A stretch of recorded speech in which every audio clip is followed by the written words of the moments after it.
So these Oreo thins are what sparked tonight's conversation.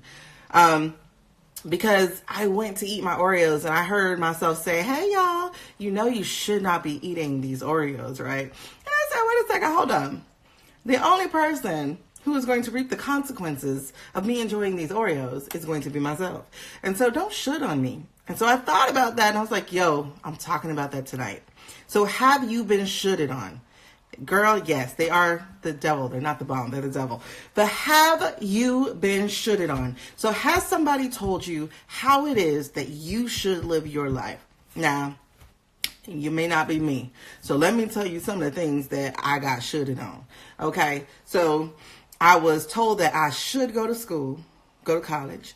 I was told that I should not speak out about what happened to me.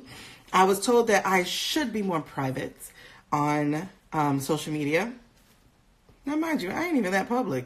Child, if I spoke what was really on my mind, some of y'all be handing me some toilet paper, okay?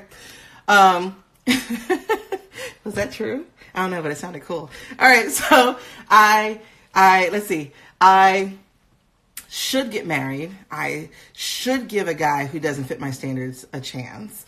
I should go out more. I should smile more. I should.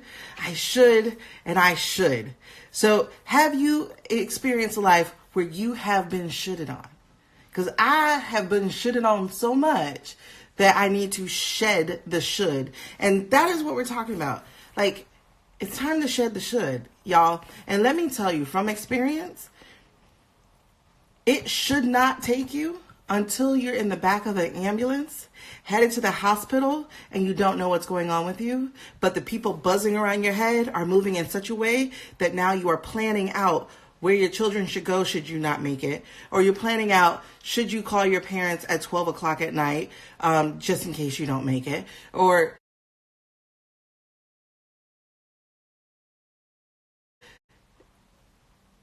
it shouldn't take that. It also shouldn't take you sitting in a hospital bed, YouTubing what a pulmonary embolism is, and finding out that that meant that you almost died within any amount of time. And so that now life looks like, holy crap, it's pretty short. It should not take you having a life experience, a near-death moment, for you to realize that you have your life to live. It should not take that. And yet, for many people, and you hear the stories, for many people, it does take that. So why do we have to wait until we're almost at the end of our dash to begin doing the things that we want to do? Now that it should not take. See, you have your birthday, and then you have your death day. And then you have that dash in the middle that you are supposed to fill with as much as you can so that by the time you get to your death day, you can say to God at the pearly gates, well done, my good and faithful Father. You gave me an amazing life. Thank you.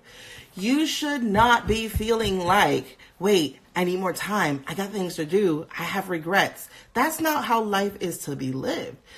Life is to be lived with every moment squeezed out, every second squeezed out, even if that means getting in your bed under a comforter with a good book and shutting everybody out for a full day. I'm not saying you have to go live and sweat and breathe out into the open and just never have a moment of relaxation. Heck no. Child, give me a good beach and a good book. I'm good to go. And I can enjoy that because that for me is my self-care, and that for me is my moment to breathe and be and connect and live.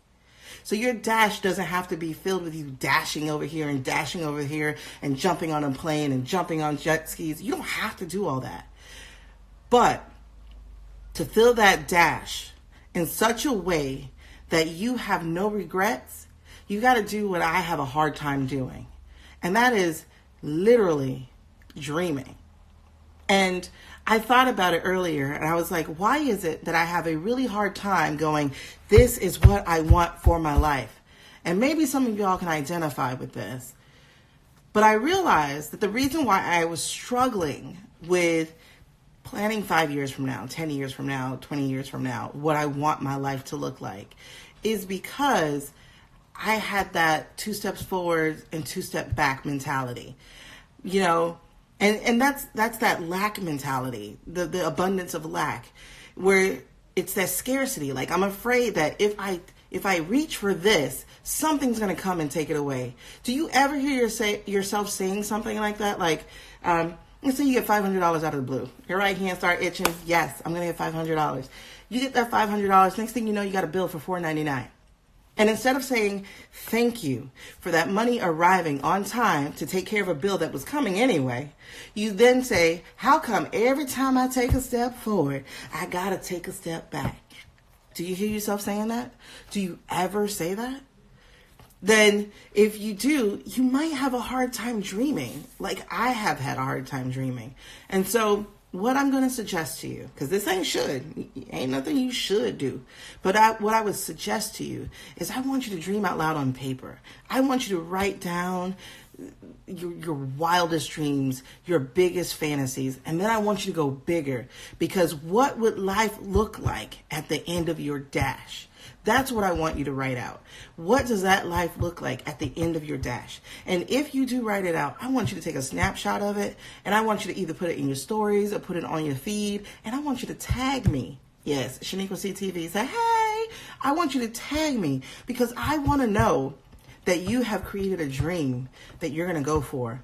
Because, look, I don't like snakes, but I'm going to use this example right quick. When we live our life in shoulds, we are constricted, we are restricted, we are stunted in our growth. And so we have got to shed that should, just like a snake sheds its skin. You have to grow into who it is that you are meant to be. And here's the thing, growth, as I said yesterday, does not happen this way. Because if it does, that means you had one too many Oreos. Okay. Growth happens on a lateral. On a longitudinal. So that means that you are growing on another level. That means you have goals.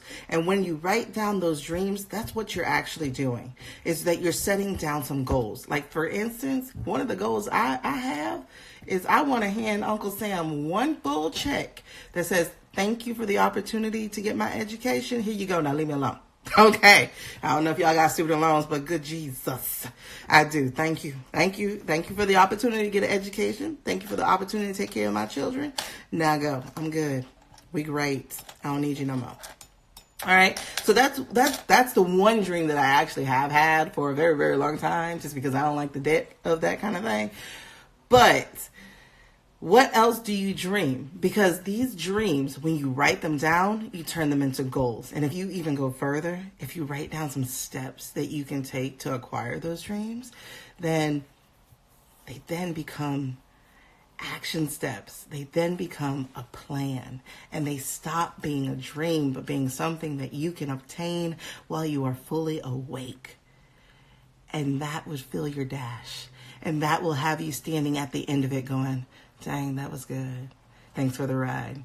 Next, because next soul, next whatever that you're going to be doing. And that's all I really had to talk to you about today, is to shed that should. Don't let nobody should on you. You look, if they really did what it sounds like on you, you would be ticked off and you would be wiping that thing off so quickly. So don't let nobody should on you, because that stinks just as badly. Trust me.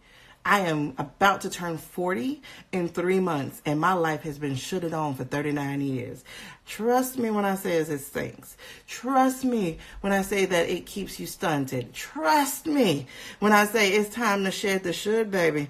And listen, if you need a whole roll of toilet paper, I'm telling you, get you a journal and start writing all those things that you desire, that you're now going to turn from dreams into goals, because you're growing on another level. I know y'all are peeping the anagram, right? Grow on another level, goals. So you're going to do that. So use that as your toilet paper. Like, really get the shit off you, for real. For reals, for real. All right. So I don't want to take up all your time. I'm so glad y'all hung out with me, and don't let nobody shit on you. I'm for real. You heard me. Peace out, y'all. There you go. Peace.